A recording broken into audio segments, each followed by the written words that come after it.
सांसद जियाउर रहमान बर्क के खिलाफ बिजली चोरी की ये पूरी रिपोर्ट दर्ज की गई है और जांच में टीम को ज़्यादा लोड मिला है। मतलब जितने का कनेक्शन था उससे ज़्यादा बिजली वहां पर इस्तेमाल की जा रही थी। टीम को धमकाने का भी एक मामला जियाउर रहमान के ऊपर दर्ज किया गया है। टीम ने यहां बिजली के उपयोग में जितनी अनियमितताएं चल रही थी उनको चिन्हित किया। टीम ने यहाँ मीटर रीडिंग, एसी, पंखे, बाकी जो बिजली के उपकरण थे उनके लोड की जाँच की। नमस्कार, मेरा नाम है मृत्युंजय त्रिवेदी और आप देख रहे हैं अमर उजाला। संभल को लेकर हम लगातार सारे अपडेट्स आप तक पहुंचा रहे हैं। एक बार फिर संभल से ऐसी खबर सामने आई है जो आप तक पहुंचाना बहुत ज़रूरी है। खबर है संभल के सांसद से जुड़ी हुई, जिनके खिलाफ एफआईआर दर्ज हो गई है। क्या है पूरा मामला, एफआईआर क्यों दर्ज हुई है, इस सब की जानकारी देने के लिए हमारे साथ मौजूद है हमारे वरिष्ठ सहयोगी वरुण कुमार। आइए उनसे बात करते हैं और जानते हैं कि संभल आखिर संभल क्यों नहीं पा रहा है। एक सवाल जो हमें भी परेशान करता है, आपको भी परेशान करता है कि संभल लगातार सुर्खियों में बना हुआ है, लगातार संभल में कुछ ना कुछ घटनाक्रम घटित हो रहा है। वरुण, संभल में इस बार क्या हुआ, अब क्या हुआ है संभल में? देखिए, जो रिपोर्ट्स आ रही हैं, ताज़ा रिपोर्ट्स हैं, ये बताती हैं कि समाजवादी पार्टी के सांसद हैं जियाउर रहमान बर्क और इनके पिता शफीकुर रहमान बर्क पूर्व सांसद रहे, अभी सांसद जियाउर रहमान बर्क हैं। कल जैसा हमने अपने दर्शकों को बताया था कि उनके यहाँ एक टीम पहुंची थी, स्मार्ट मीटर उनके घर पर लगा था और जो पुराना बिजली का मीटर है उसको जांच के लिए जब्त कर लिया गया था। अब ये पता चला कि वहाँ पर बिजली की चोरी की जा रही थी। जियाउर रहमान के घर जहाँ ये मीटर लगा हुआ था वहाँ बिजली की चोरी किए जाने का एक मामला पुलिस ने दर्ज किया है। सांसद जियाउर रहमान बर्क के खिलाफ बिजली चोरी की ये पूरी रिपोर्ट दर्ज की गई है और जांच में टीम को ज़्यादा लोड मिला है। मतलब जितने का कनेक्शन था उससे ज़्यादा बिजली वहाँ पर इस्तेमाल की जा रही थी। टीम को धमकाने का भी एक मामला जियाउर रहमान के ऊपर दर्ज किया गया है। बिजली विभाग की एक टीम गुरुवार को बड़ी संख्या में सुरक्षाकर्मियों के साथ संभल पहुंची थी और समाजवादी पार्टी के सांसद जियाउर रहमान बर्क के आवास पर ये टीम पहुंची थी। बिजली विभाग की टीम ने यहां बिजली के उपयोग में जितनी अनियमितताएं चल रही थी उनको चिन्हित किया। टीम ने यहां मीटर रीडिंग, एसी, पंखे, बाकी जो बिजली के उपकरण थे उनके लोड की जांच की। तब ये बात पता चली कि ज़्यादा लोड का इस्तेमाल यहाँ पर किया जा रहा है। जो मीटर की स्वीकृति होती है उससे ज़्यादा यहाँ पर लोड का इस्तेमाल किया जा रहा है। रिपोर्ट दर्ज कर ली गई है। बिजली विभाग लैब पर मीटर की जांच करा रहा है। जो पुराना मीटर था उसकी जांच होगी। स्मार्ट मीटर लग चुका है। जांच में क्या कुछ होगा वो भी सामने आएगा। लैब से जो रिपोर्ट आएगी उसके आधार पर आगे की कार्रवाई होगी। बिजली विभाग के जो अधीक्षण अभियंता हैं, इनका नाम है विनोद कुमार गुप्ता, इन्होंने ये बताया कि स्मार्ट मीटर सांसद के घर पर लगा दिया गया है। पुराने मीटर को सील कर दिया गया है और इस मीटर की जांच कराई जाएगी और यूनिट में गड़बड़ी का मामला निकला है। उनका ये बयान है कि जो जानकारी है वो जांच के बाद ही सामने आ पाएगी। भारी फोर्स के साथ बिजली विभाग की टीम गई थी। आरएएफ का पूरा वहाँ पर हमने देखा कि लोग मौजूद थे, पुलिस के लोग मौजूद थे। हालांकि कुछ नहीं हुआ, बहुत शांति के साथ पूरा जो मीटर बदलने का काम है वो कर दिया गया।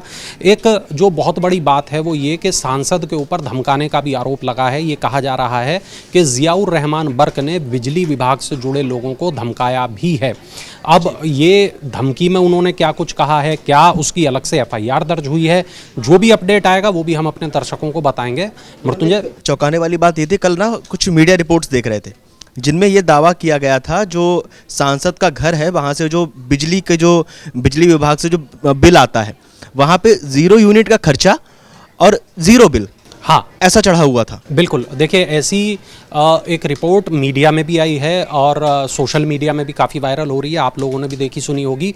ऐसा एक लगातार जो उनके आवास को लेकर जो यूनिट्स हैं, जो बिजली का मीटर लगा हुआ है उस पर या तो यूनिट बहुत कम दिखाई गई हैं या 0 यूनिट हैं।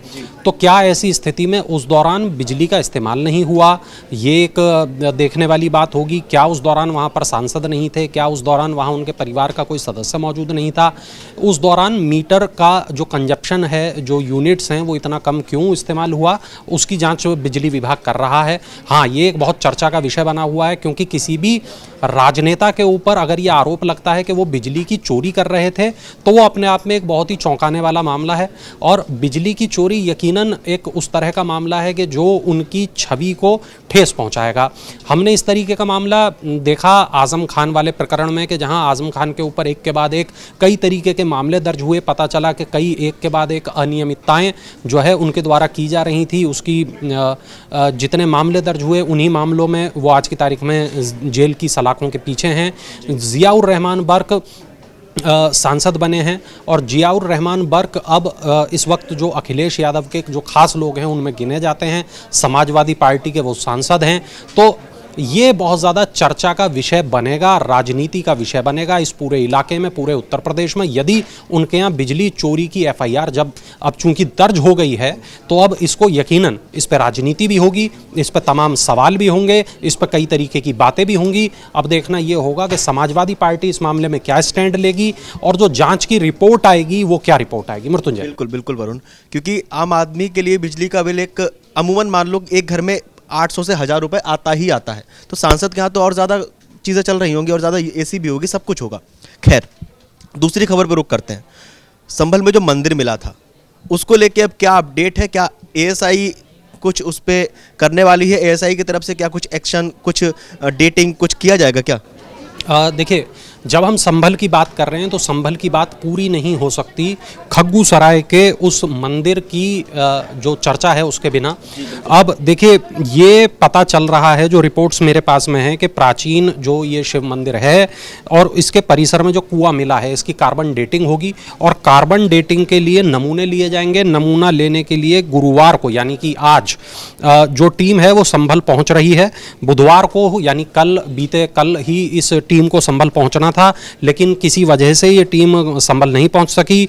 ईओ पालिका मणिभूषण तिवारी ने ये पूरी बात बताई। डीएम डॉक्टर राजेंद्र पेंसिया ने शनिवार को मंदिर और कुआं मिलने के बाद कार्बन डेटिंग के लिए कहा था, पत्र लिखा था भारतीय पुरातत्व विभाग को।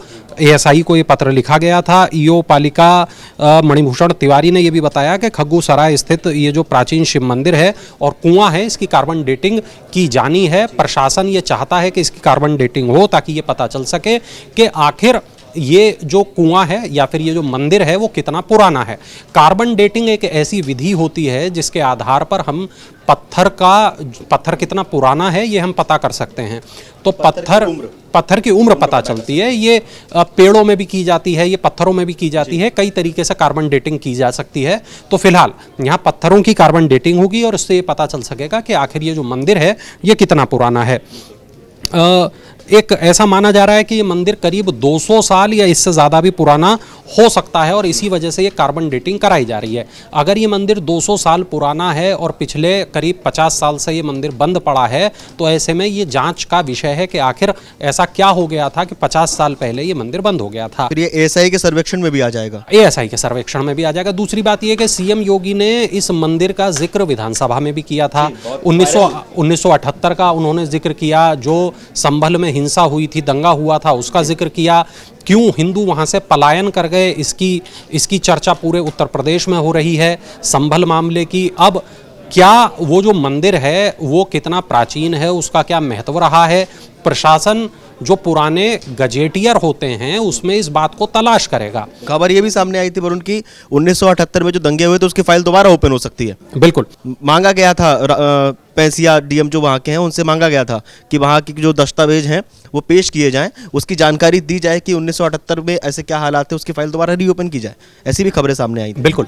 देखिए मृत्युंजय, ये जो सराय तरीन के मोहल्ला कछवायन में एक राधा कृष्ण का मंदिर मिला और इसका ताला भी 32 साल के बाद खोला गया। इस मंदिर पर भी ताला 1992 में दंगों के बाद लगा था। एक और मैं मंदिर की बात कर रहा हूँ, जो एक दूसरा मंदिर संभल में मिला 1992। हाँ, तो इस मंदिर पर ताला खोलकर पूजा पाठ इस पर भी शुरू कर दी गई है। इस मंदिर के परिसर में भी एक कुआं मिला है। ये कुआं काफी गहरा है। इस कुएं को बंद कर दिया गया था। नगर पालिका की ओर से अब इस कुएं को दोबारा खोल दिया गया है। आधे हिस्से पर अतिक्रमण है। अब वो जो अतिक्रमण है उसको हटाया जा रहा है। इस कुएं का स्लैब तोड़ने के बाद देखा गया तो पता चला ये करीब 40 फीट गहरा कुआं है। तो एक के बाद एक संभल के ये जो घनी मुस्लिम आबादी वाले इलाके हैं, यहाँ मंदिर मिल रहे हैं और यहाँ इस बात की पता चल रहा है कि यहाँ कुएं भी रहे हैं और कुएं काफ़ी प्राचीन हैं, कुओं की गहराई बहुत है। और यहाँ दोनों जो मंदिर हैं, ये खगूसराय वाला मंदिर भी और दूसरा ये कछवायन वाला मंदिर भी, यहाँ पर श्रद्धालुओं की भीड़ उमड़ रही है। भजन कीर्तन यहाँ शुरू हो गया है और दूर दूर से जो लोग हैं, संभल के जो गांव के लोग हैं, जो कस्बों के लोग हैं, दूर दूर से वो इन मंदिरों के दर्शन के लिए पहुंच रहे हैं। एक जिसकी मृत्युंजय बात हम कर रहे थे, 78 के दंगे के बाद बंद हुआ था और सराय तरीन का जो मोहल्ला कछवायन वाला ये प्राचीन राधा कृष्ण मंदिर है, ये 1992 के दंगों के बाद बंद हुआ।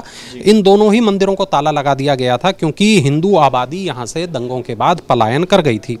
अब पुलिस प्रशासन ने जब सहयोग किया है तो मंदिरों को खोल दिया गया है और दूर दूर से लोग यहाँ पर पहुँच रहे हैं।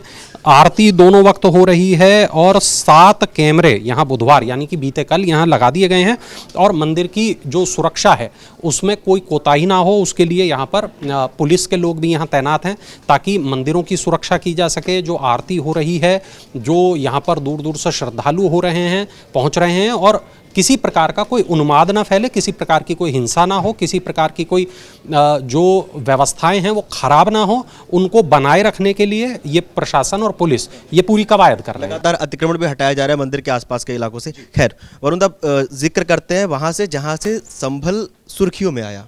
24 नवंबर जामा मस्जिद का सर्वे विवाद हुआ, उसमें जो आरोपी थे लगातार पुलिस उन्हें चिन्हित कर रही, उनको लेके भी क्या कोई कुछ अपडेट आया है अपने पास अभी? बिल्कुल, देखिए जब हम उनकी बात कर रहे हैं कि उस वक्त आखिर हुआ क्या था, तो रडार पर इस वक्त 24 नवंबर की ये बात है। 24 नवंबर की सुबह संभल में जामा मस्जिद के सर्वे के दौरान बहुत बवाल हो गया था और 5 लोगों की इसमें मौत हो गई थी। इस मामले में अब तक 12 FIR दर्ज हो चुकी हैं। 3 महिलाओं समेत 41 आरोपी इस वक्त जेल में भेजे जा चुके हैं। अब जो जानकारी है वो ये कि आरोपियों के 200 से ज़्यादा करीबी और संपर्क में रहने वाले लोगों के मोबाइल का CDR यानी कि call detail, call records police निकलवा रही है। ये जानकारी की जा रही है कि संभल में जो वो बवाल हुआ था, क्या वो बवाल पूर्व नियोजित था, क्या उसमें किसी प्रकार की कोई साजिश थी, ये देखा जा रहा है। पुलिस ये जानने की कोशिश कर रही है कि क्या इसमें कोई विदेशी ताकतें तो नहीं थी, कोई विदेशी हाथ तो इसके भीतर में नहीं था। कारतूस विदेशी मिले थे वहाँ पे, चूंकि कारतूस विदेशी मिले थे, अमेरिकी कारतूस मिले थे, पाकिस्तानी कनेक्शन सामने आया था, तो ये तमाम चीज़ें, उनके बैंक खातों के बारे में जानकारी की जा रही है, उनके कॉल डिटेल के बारे में जानकारी की जा रही है। 12 FIR इस पूरे मामले में अभी तक दर्ज हुई हैं। 3 महिलाओं समेत 41 आरोपी जेल में बंद हैं। जो फरार आरोपी हैं उनकी जो तलाश है यूपी के अलावा दिल्ली, पंजाब, हरियाणा, मध्य प्रदेश, राजस्थान, बिहार यहाँ पर की जा रही है। पुलिस यहाँ पर दबिशें दे रही है। पुलिस को अभी तक कोई बहुत ज़्यादा पुख्ता जानकारी नहीं है फरार आरोपियों के बारे में और इसी जानकारी को हासिल करने के लिए ये जो CDR है इनको खंगाला जा रहा है। तो ये पता चल पा रहा है पुलिस को कि जो फरार लोग हैं उन्होंने घटना के बाद से अभी तक अपने फ़ोन का इस्तेमाल नहीं किया है। कहीं डेबिट या क्रेडिट कार्ड का इस्तेमाल पुलिस ये पता कर रही है कि ये तो नहीं किया, बैंक खातों का इस्तेमाल तो नहीं किया। और देखिए जो DIG हैं, मुनिराज इनका नाम है DIG का, उन्होंने ये बताया कि संभल बवाल के आरोपियों की तलाश में पुलिस टीमें लगातार काम कर रही हैं। कुछ टीमें दूसरे शहरों, दूसरे ज़िलों में काम कर रही हैं, दबिश दी जा रही है। जो भी आरोपी हैं उनको बख्शा नहीं जाएगा, साफ तौर पर ये कहना है, और पूरी जांच के बाद ही आरोपियों के नाम केस में शामिल किए जाएंगे और किसी भी निर्दोष को घबराने की, परेशान होने की कोई ज़रूरत नहीं है, ये उन्होंने साफ तौर पर DIG ने कहा है। बिल्कुल, बहुत बहुत शुक्रिया वरुण आपका हम तक ये सारी जानकारी पहुंचाने के लिए। संभल को लेकर आपका क्या कहना है, आपका क्या मानना है? लगातार संभल से जो अपडेट्स आ रही हैं, संभल के सांसद को लेकर, मंदिर को लेकर, मस्जिद को लेकर, आरोपियों की जो आइडेंटिटी की जा रही है, उन्हें जो आइडेंटिफाई किया जा रहा है, उनकी जो पहचान की जा रही है, उसको लेकर, उसकी कार्रवाई को लेकर आपका क्या कहना है, आपको क्या लगता है, आपका क्या मानना है, हमें कमेंट करके बताइए और देखते रहिए अमर उजाला। अगर आप ये वीडियो YouTube पर देख रहे हैं तो हमारे चैनल को सब्सक्राइब करें और बेल आइकन को दबाना ना भूलें। अगर आप Facebook पर ये वीडियो देख रहे हैं तो हमारे पेज को लाइक करें।